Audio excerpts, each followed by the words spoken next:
ongoing namin ngayon yung ginawang shoring. Ibig ko sabihin, publication sa shoring, both Leyte and Summerside, ongoing. Pero yung paglagay sa tinatawag nating offshore sa land area, sa Leyte side at sa Summerside, tapos na kami, mayroon na kaming mga 9 span na lagyan na namin ng shoring.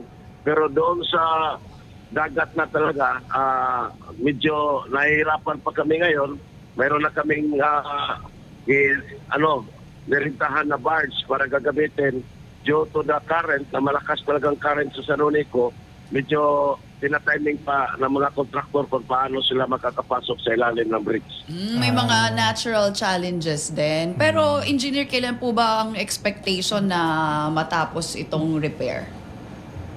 Ayun na, our office na kasi si President, si BBM, nung pumunta dito sa Tacloban, na kailangan talaga ma-increase ang load before end of December. Kaya ginagawa ni Director, even though wala pang release ang atong national, nag-around kami ng initiative na we invite some of the contractors na magtulong-tulong, including sa office namin, na gagawa ng paraan na paano siya maprotektahan yung bridge. Yun ang shoring na ginagawa namin. Parang nangyari dito, engineer, total, tayo lang naman dito. Abonohan nyo na muna to mga kontraktor.